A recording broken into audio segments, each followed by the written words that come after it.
when I'm saying connection, as far as people saying that black men now are being attacked, I got you. In the media, and there's always seems to be some type of a sexual, allegation that comes out. But we know about Chris Brown pretty much being arrested, him and his bodyguard, in Paris, France, for allegedly sexually, assaulting a young lady. Now, this young lady, allegedly put out a statement, 24-year-old lady, saying that he makes me enter sort of a dressing room. He closes the door. It lasted about 20 to 30 minutes. She also described the alleged rape as brutal and violent, and she said she was abused by a bodyguard and a friend of the singer as well. Another source connected to the singer spoke to TMZ and said Chris Brown was never alone with the victim at any point. So we got a lot of conflicting stories. We know somebody, I don't know if it was a French model, came out and said that this is a lie, it didn't happen. Everybody's denying it, but this lady did, say that it occurred. Sandman, what do you think about this? We know he was arrested. France, a whole different set of laws. What are your thoughts when you first initially heard this earlier today? Well, we seen it yesterday, right before the podcast. We seen news that this was going on, and we were just like, oh man, again, here we go. They throwing Chris Brown's name out now. Immediately, I came into the thought of the whole masters thing, just being cynical and just thinking about how difficult it is to own your masters, and him being the youngest to ever own your masters, that being released earlier this month. That's huge. And we all know his track record. We all know his past. So it's very easy to throw dirt on a name like Chris Brown, and very easy for people to believe anything. You've seen pictures that came out on TMZ with quote unquote him and his new boo, this female that came out. All right, you throw it out. Who cares? Don't worry about that. And then you hear this. Was it the same girl that the pictures were taken with? I'm not sure. Now being accused of rape? I'm not sure. Yeah, I'm not sure. It would be very interesting if it was. If it wasn't, my question would be how. Never, that don't even matter. Because I would say, how would he sit there with one girl and that be his alleged girlfriend, find this other girl, take her, rape her, all while having this new girl? That really makes no sense. That being said, we all know that you have to have rape kits involved, certain DNA evidence involved, an investigation that has to go on, and he's out of jail now.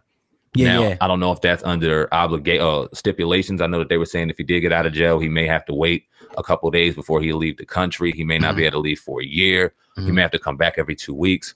I don't know the stipulations behind him being released yet, but he is out of jail. He did make a statement that this is bullshit, that he's lying. We all seen that, and I believe him.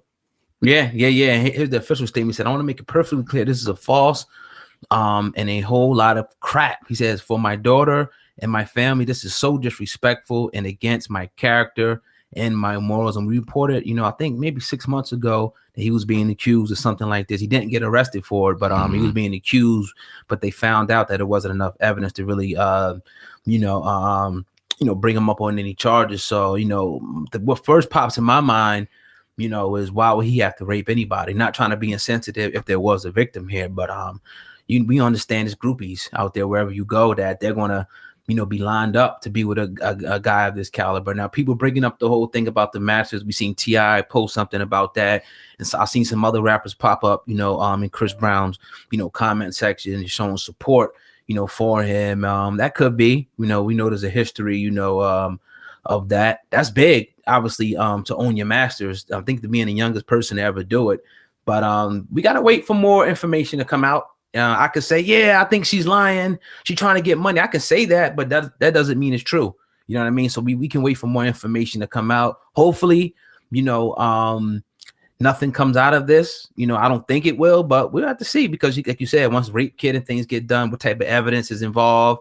You know what I mean? It could be something, there, if there's something there. These kind of conversations, no matter who it's with or how it's even divvied out, always kind of brings on a divide amongst men and women. Yeah. Always. So this is a real interesting conversation. Like you said, you always have to kind of let everything play out just to be fair at the end of the day, because we can all sit here and think we quote unquote know exactly what happened, or know she's lying or this or that or the third. But unless we were there in that situation, we genuinely don't know.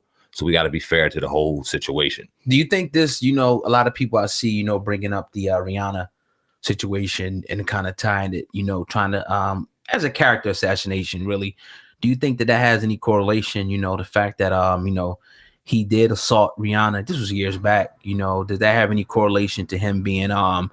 Because we have the woman coming out pretty much saying, look, this was a violent, brutal attack. Do you have any correlations in your opinion? No, hell no. But what I will say is it's very easy to throw dirt on his name because of a very dumb thing he did when he was young.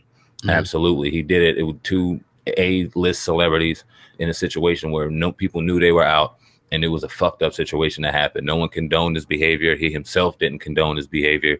He dealt with his situation, and you get over it. You fall to the ground, you dust yourself off, you get up, and that's why the world is a beautiful place, because we're allowed another opportunity the next day. So he had to go on and live his life, and he's lived a hard life. I think Karma would even say that they got back to Chris Brown. Rihanna's moved on. She's in a beautiful spot. So shout out to everything on that. But like I said, that's an easy place to go for if the media or if someone wanted to try to gain some kind of celebrity attention, money, whatever the case may be. That's an easy angle to go, especially with a name so easily connected to some negativity, in particular to women. It's very easy to go to. So we got to be careful on what's being spewed out here and how we take it and absorb it, because anything could be taken and thrown out of context, and a person's legacy can be destroyed overnight. Like we've seen kind of yesterday with the Tupac situation. We talked about it, and we got a real heavy debate going on about that conversation with a picture. That one picture has people kind of questioning a whole legacy. You know what I mean? So we just got to be careful how the media disseminates information. And it's a lot of people, even with that, conversation, this the journey into that. A lot of people mad at us. A lot of people saying it's photoshopped. A lot of people saying it's the cat from Digital Underground. And my thing is not trying to disrespect, Tupac in any stretch of the imagination. But, if that had been anybody else, let's say Jay-Z and Memphis Blake, or Nas and, what's the dude named Nature, or Diddy and Farnsworth Bentley, you know what I mean? Or something like that. It would look, it just is what it is. I don't think that he is, but the fact that we did the story is the fact that we're not the only outlet that did the story. Go to the other ones, the hip hop websites that did this story way before we did it, and go say that shit on their comment board. You know what I mean? They could talk about it. I never go at them. Like you said, they never go at the TMZs. They never go at these other CNNs for doing what they do. They always want to attack us for what we do. You think it's a respect thing? What do you mean? As far as respect for who? Do you think that they think that it's easier, and not to say that it's not as easy as it is to go to a Breakfast Club or whatever other platform, because it's just as simple. But do you think that because we don't get the attention, or the lower platform may not get the quote unquote attention as your bigger places, that they seem as though they may think as though it's easier to go ahead and criticize us as opposed to criticizing the bigger platforms? No, maybe they do, but it's just like, my thing is listen to the context of what we're saying. And some people just listen to a little bit of it and they form their opinion. Listen to what we're saying, and then you will see like where we're coming from with the whole situation. Yeah, it looks suspect, but at the end of the day, I'm like thinking it's just a picture. You know what I mean? It's just a picture at the end of the day. You can read into it, or you don't have to. And a lot of people get caught up on the titling and the thumbnails. Like they'll read into a whole body of work, a whole 10-15 minute conversation. Right. Just off of a title and a thumbnail. And then maybe the first minute and a half of context, and then they feel so compelled and so energized to go ahead and voice their opinion on something that they didn't get the overall premise of. Come on, man, you got to do better than that. And to the people that disagree, like I had plenty of people respectfully disagreeing. Y'all keep on disagreeing. I ain't got no problem with that. That's conversation. That's what men and adults and women they supposed to do. But disagree and all, no problem with that. But to go ahead and criticize without having proper context, 360 degrees is whack. Yeah, definitely, man. I definitely gotta agree, but that kind of is what it is with that whole, conversation. You're tuned into the Uncensored Truth podcast with your brother Old God and Sandman, going in today on this Tuesday afternoon. If you're listening on YouTube, go ahead and hit that like button and make sure that you share this video. All right, man, let's get to the nitty gritty here. You know what I mean?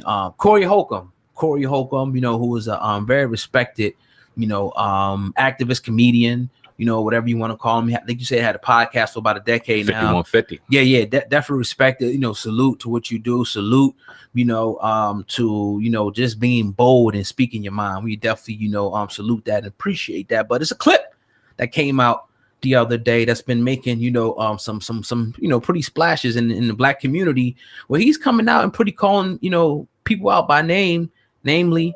I ain't even gonna say nothing. I'm just gonna play the video and we're gonna talk about this shit, man. This is crazy right here.